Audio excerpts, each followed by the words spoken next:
Alright, my darlings. Well, seeing as that there's a new version of The Witches now just being released, I think it's time we take a look at Roald Dahl once again.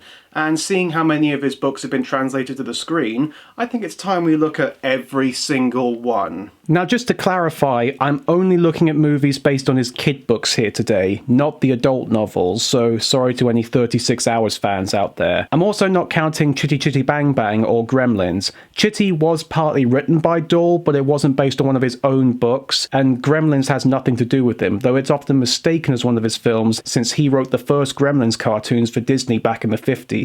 So with a lot of movies to get into, we don't have any time to waste. Let's get into the Roald Dahl film Retrospective.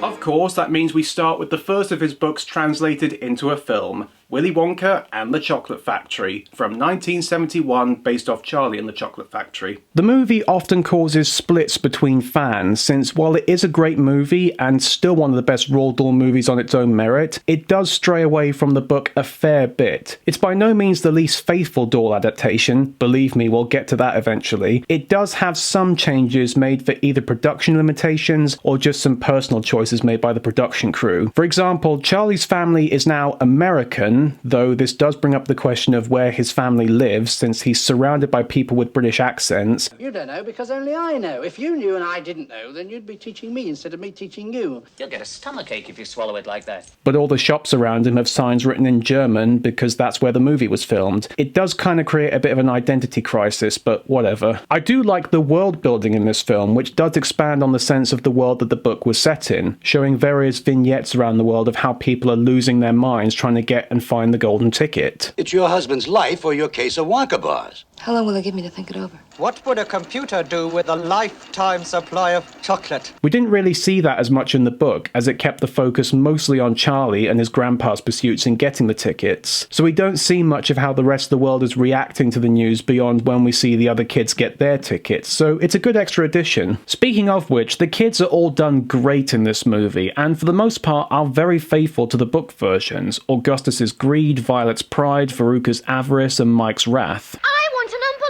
Loompa now! Can it, you nit! I wonder who the remaining characters are who represent the other 7 deadly sins. And Wonka is also very well portrayed, though not as faithfully as in the books. No adaptation has managed to capture the feel he had in the original novel perfectly yet, though this one is very good. Gene Wilder's performance is legendary and endlessly entertaining. He'll be made into marshmallows in 5 seconds. Impossible, my dear lady. That's absurd. Unthinkable. Why?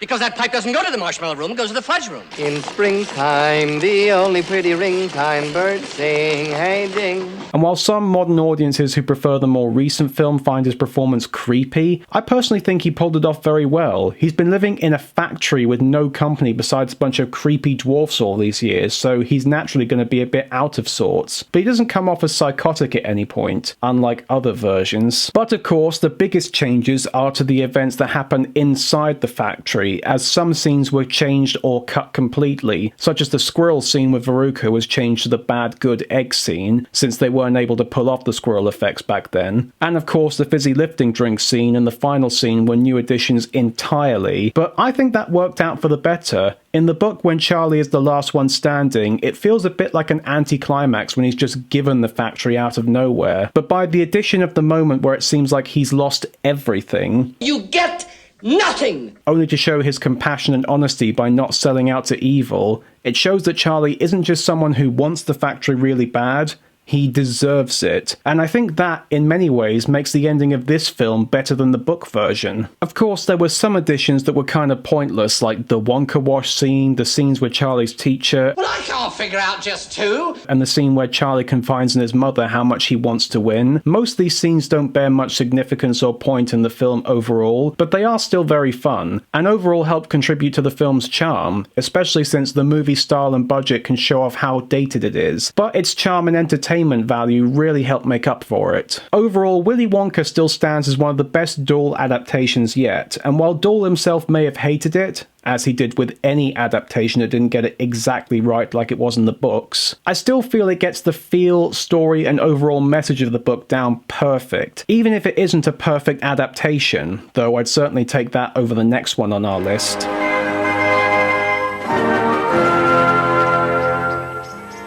Next we have Danny, Champion of the World, one of Dahl's more lesser known works, both in terms of book and film, though there is a reason for that. It's so boring. Hear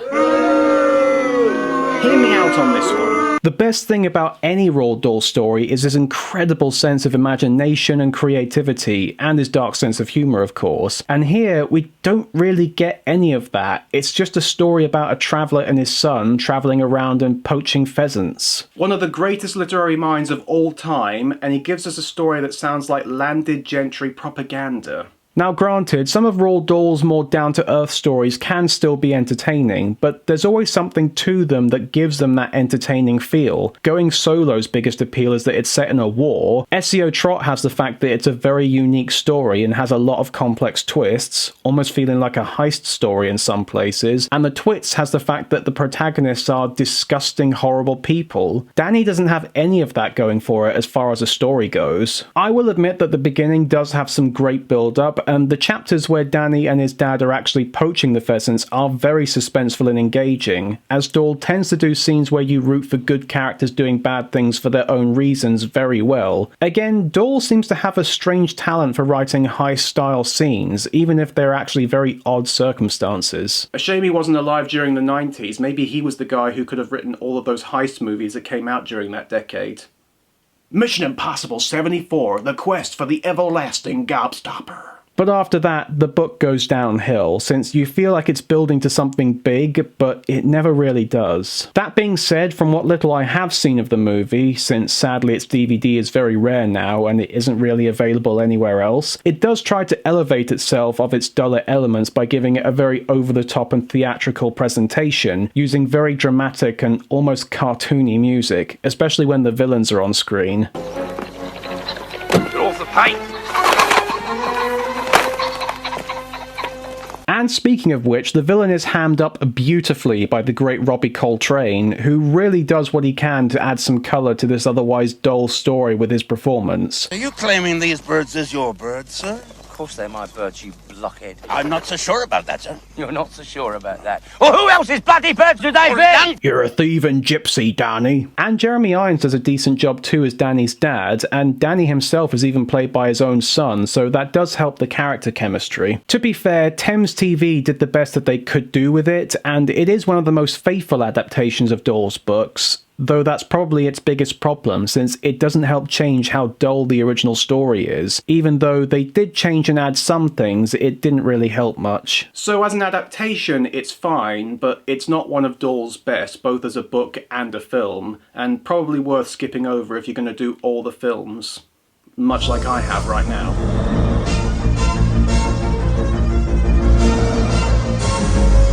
Which brings us to Dahl's favourite, the BFG. I feel like I've done this before. I've talked about this movie to no end before, and I won't spend too much time here. You can go and watch my old versus new video for more info on this. But simply put, it still ranks up there as probably the most faithful adaptation of a Roald Dahl book to this day. Almost all the key scenes from the books are captured faithfully, and even the smaller incidental bits are captured fantastically. And it really captures the feel and atmosphere that the book had, mostly in how the foreground elements of the animation are so bright and colourful, but the backgrounds are a lot more dark and moody, which is how I always imagined the story looking when I read it. Ironically, the more recent version did it the other way around, but we'll get into that later. There's very little I can think of in this movie that wasn't in the book, or indeed the other way around. The only major thing I can think of is that the giant country mouse creature that they have for the comic relief scenes, but even that's so minor you almost forget he's there. And it really doesn't surprise me that Dahl loved this movie so much, because it's really a treat and still one of his best book to film adaptations yet, proving that while some Dahl stories do need a little bit of help when being translated to the screen, some are just perfect as the way they are.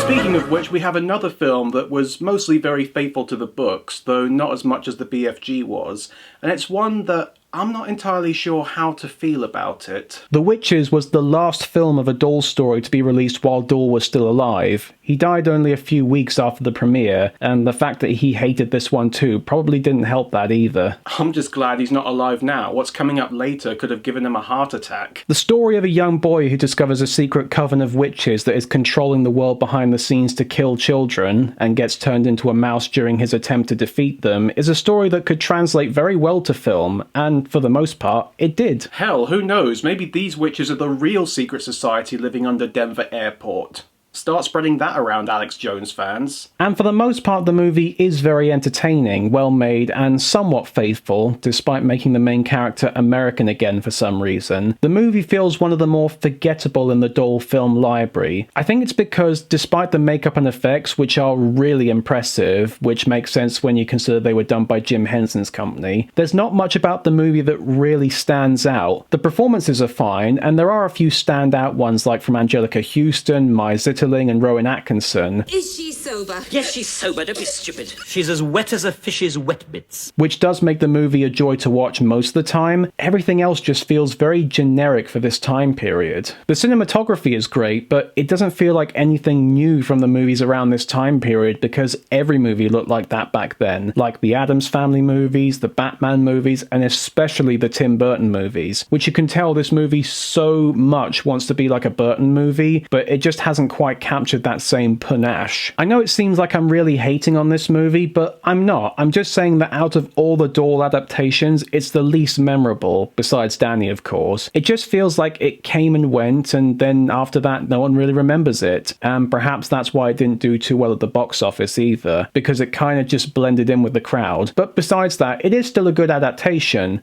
and in fairness, it's still leagues above the next one. Oh, I'm gonna get so much hate for this one. Alright, let's get into this. Out of all the Dahl adaptations, this is the one that has the most divisive opinions. Some saying that it's an ugly, disturbing, upsetting film, and others saying it's a masterpiece and one of the best kids' films of the decade. But why is that exactly?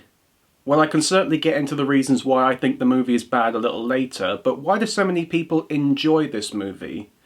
My theory is that it's the kid empowerment element of the film. Any film or TV show that has a kid character or characters that are shown to be smarter, stronger, and more skilled than the adults always resonates with a kid audience, as it feels like they're finally showing the world what kids can really do and that adults suck. And no matter what kind of child you are, even if you've grown up in the perfect household with loving parents, this still gives you that great inner sense of triumph over the big meanies that, while they may not really exist in real life, they do to you in your own mind. And of course, in the 80s there were plenty of movies like this, like Goonies, Monster Squad, and TV shows like Inspector Gadget that did this great, but when the 90s came around, they started to phase that out a little bit. Oh, for sure, there were still some movies that had some good kid characters in them, like Terminator 2 and Jurassic Park, but they weren't really the stars of the film, and often needed to be saved by the adult characters anyway, and these films weren't really made for little kids anyway. But Matilda was, and if this is the first movie you saw that gave you that sense of triumph over the adults, it's naturally going to resonate with you and be very close to your heart. So that's the one good thing I can make about this movie, is that it captures the kid empowerment element of the novel very well.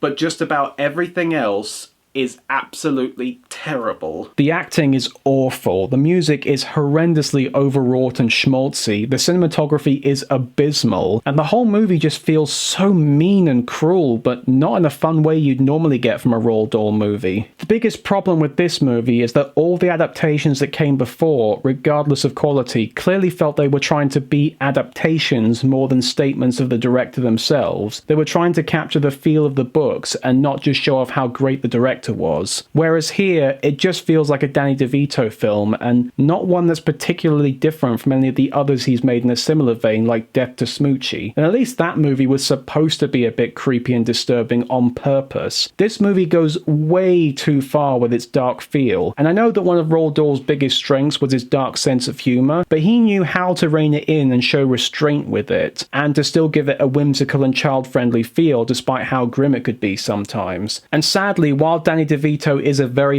funny guy and often does do dark comedy spectacularly well, he clearly didn't understand how to have that balance between the dark and the light in this dark comedy, which really doesn't work for a kids movie, and especially not for Matilda, which is one of Dahl's lighter stories anyway. Here, every character besides Matilda, Miss Honey, and some of the kids are dumb, cruel, violent, and borderline psychotic, which sounds like it would be perfect for a Roald Dahl movie, but everything that is done in the movie is just done with such little restraint, it just feels off-putting and not pleasant to watch. Funnily enough, I find the parts involving DeVito scamming people out of cars the most entertaining part of the movie, because it feels like something that is very in line with something DeVito would do as a character. People don't buy a car, they buy me, which is why I personally take such pride in my appearance. $5,000? I'm not paying it.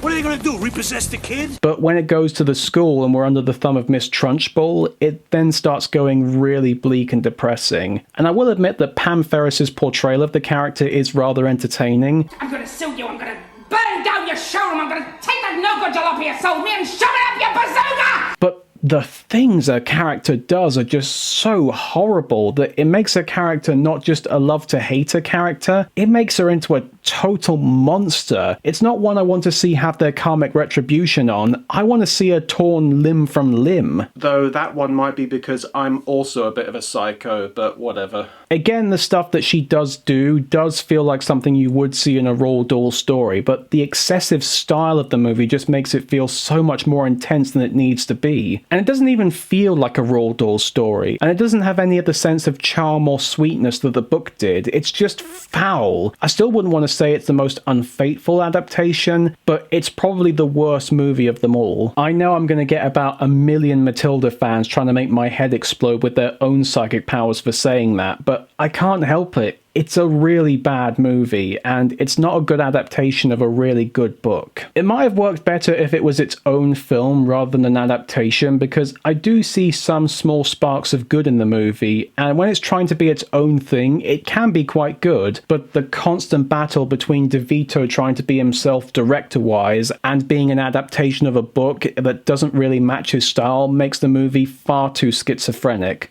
But thankfully, the next adaptation in this list was a much better one.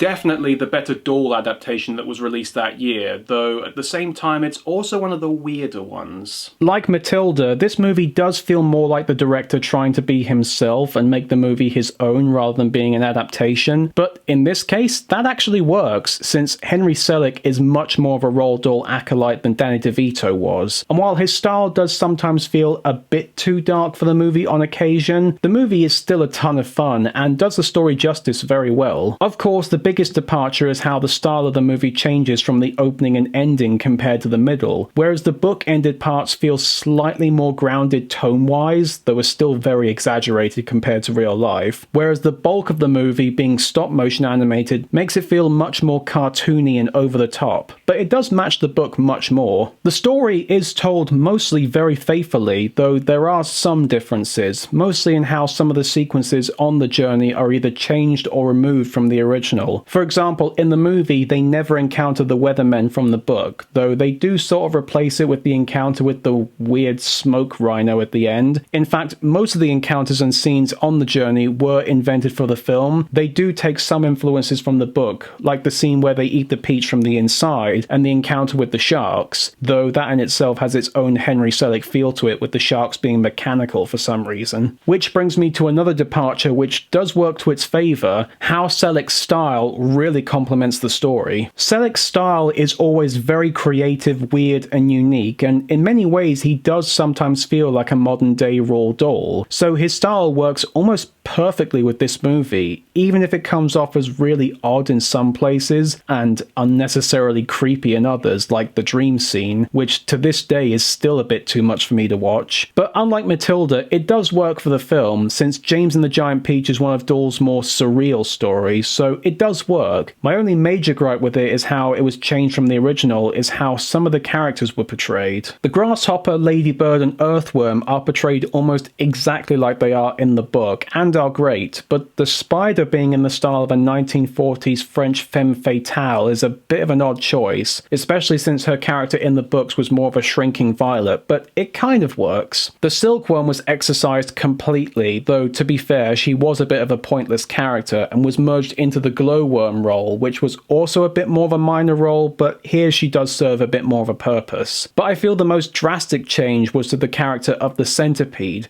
who is now this foul-mouthed or rather 100-fisted Brooklyn oaf who clearly wanted to be the cool and memorable one of the group. Let's get out of here!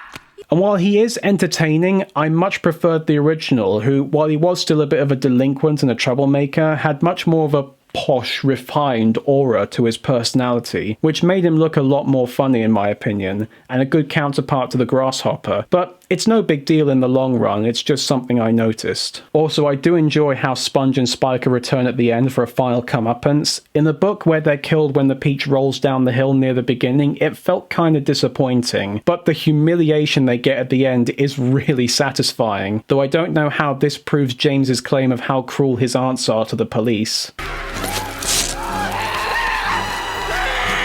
I'll be the kid was telling the truth. How, exactly? Are you assuming that all women who wear wigs are cruel, hideous people?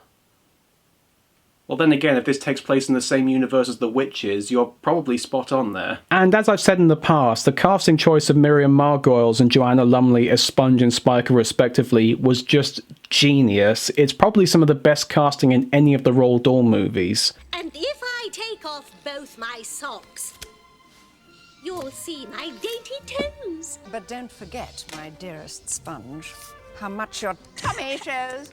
And altogether it comes off as a somewhat flawed but very enjoyable movie that does capture the feeling of the book quite well, but can the same be said for the next one? Willy Wonka, the amazing chocolatier. Willy Wonka, I'll be honest, I'm not really sure how to feel about this one either, because there are some things that it does very well as an adaptation, and in some cases it actually does better than the first adaptation, and it's also very different from that movie. But at the same time, there are some things it does that are much, much worse. Let's get the bad out of the way first. Depp's performance as Wonka is awful. But it's made of glass. It'll smash into a million pieces.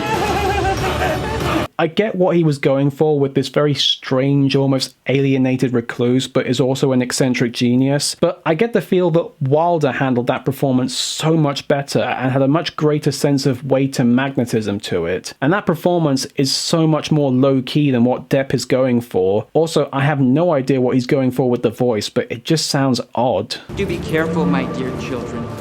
Don't lose your heads. Don't get overexcited. He feels like a mix between Michael Jackson and Jimmy Savile, which is the worst thing you would want in this kind of movie. Ugh. I'd rather not talk about this one. The kids are actually done much better in comparison, but I feel we don't get to know them as much as in the original, and that's mostly due to how much faster paced this film is over the original, so they're given less time to be fleshed out. Which is a shame because some of them, like Violet and Veruca, are arguably performed better than they were in the original, and some of the parents have performed a lot better as well, like Mike's dad, but they still feel less fleshed out character-wise. And much like Matilda and James, this movie feels more of a Tim Burton creation than a Dahl one, which is something that becomes a major trait in Dahl movies from this point on, for the most part. And while Matilda did it badly and James did it good, I'd say Charlie is more in between. The Burton style really works for inside the factory, but outside it feels like it wasn't restrained enough. It kind of cheapens the magic of the factory when the rest of the world looks this warped and surreal. It feels perhaps maybe they should have gotten a different director or at least a different set designer for the scenes before the kids go into the factory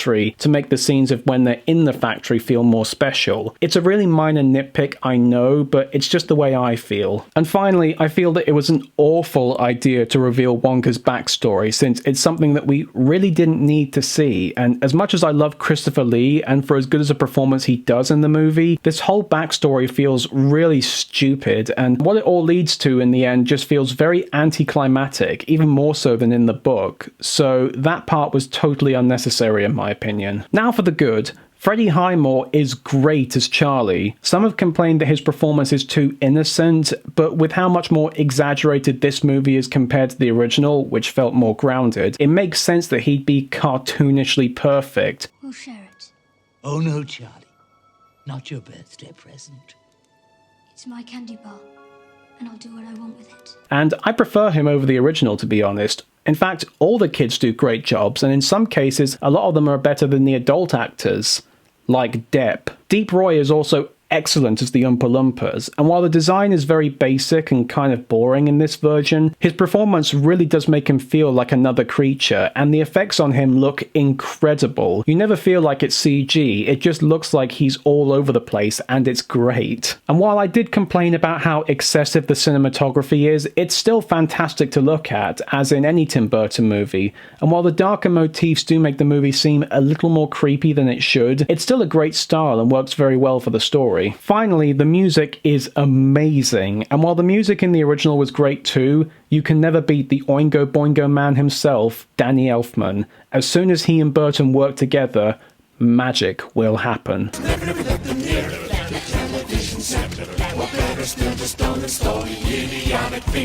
So overall, not as good as the original, but I do think it's a bit underrated overall, and to be fair, it's still a more faithful adaptation than our next entry. If the last one was making me feel a bit crossed purposes about it, this one's making me feel angry dolphins. Okay, that one doesn't make any sense, but what I'm trying to say is that this one has so much going against it as an adaptation, but as a movie, it's really actually quite good, but let's get into the details. What I mean by that is that I actually do like this movie quite a bit, but my God, is it a bad adaptation, so I really don't know how to feel about this one, but let's give it a go. The basic elements from the story are still there, like Fox's attempts to rob from Boggis, Bunce and Bean from their respective farms, and then the game of cat and mouse, or rather Farmer and Fox after they find out what's going on, and Fox's attempt to outsmart them, and even key scenes from the book are included, like Fox's confrontation with Rat in Bean's cider cellar, but everything else in the movie feels like it's from a different story altogether, and that makes a lot of sense when you take into account who the director is.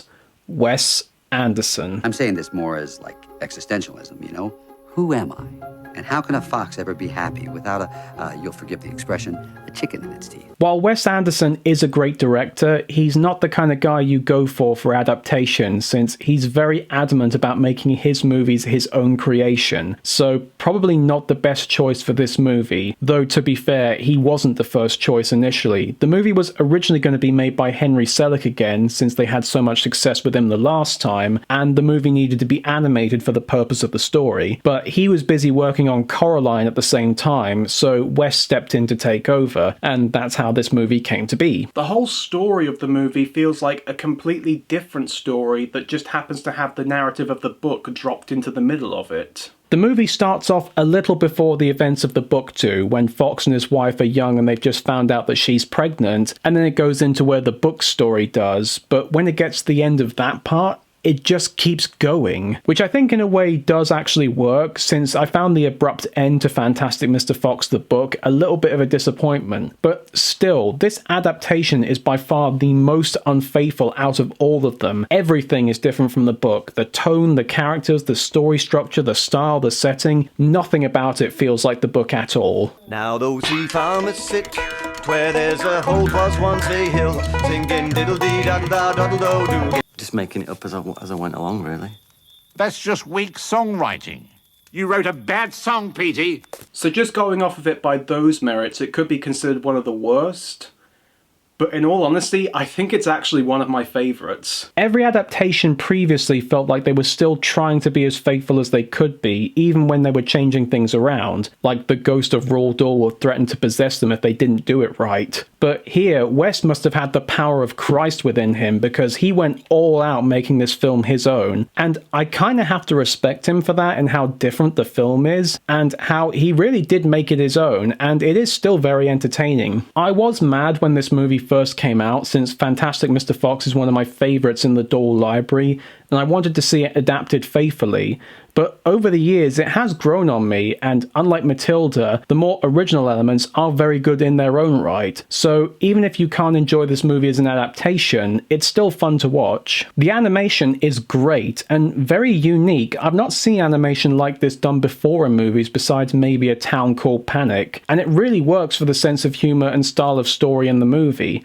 The voices are really good too. George Clooney is great as Fox, Bill Murray is great as Badger, Michael Gambon is fantastic as Bean. But I've already figured out where this fox lives, and tomorrow night we're going to camp in the bushes, wait for him to come out of the hole in this tree, and shoot the cuss to smithereens. And Willem Dafoe is surprisingly unrecognisable as Rat. Y'all are trespassing now.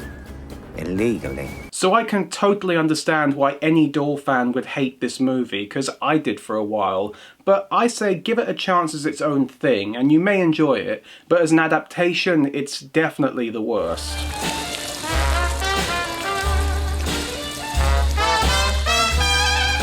And now we come to the one that pretty much everybody has forgotten about, which I think is a bit unfair really, but let's get into that, shall we? I've always felt that Esio Trot is one of the more conflicting Dahl stories. On the one hand, you really get a great feeling as you read it, and the main character is very likeable, but on the other hand, he's also a lying, pet-stealing shyster who tricks his way into a woman's heart and never tells her the truth. And through the whole story, you think that he will at some point and it will lead to a conflict, but he never does. And that's actually where the movie does something better than the book. The TV film, for the most part, does follow the book quite well, despite the addition of a narrator character and a love rival for Mr. Hoppy in the shape of Mr. Pringle. Is he called that because once he pops, he can't stop?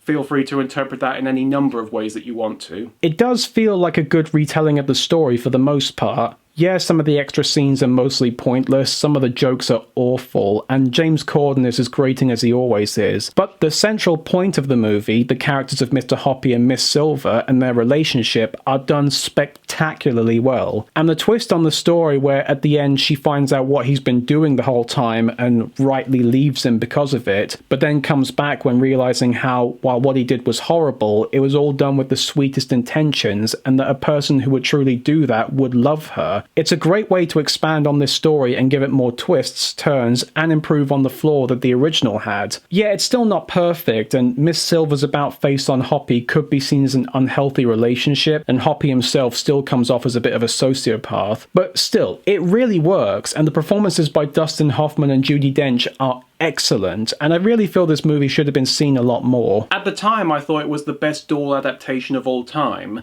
Now I think it's a bit more middling, but I'd still put it above Witches and Danny Champion of the World, and it is still very good as its own thing, and feels very unique as an adaptation, which is certainly more than I can say of the last one we have on the list.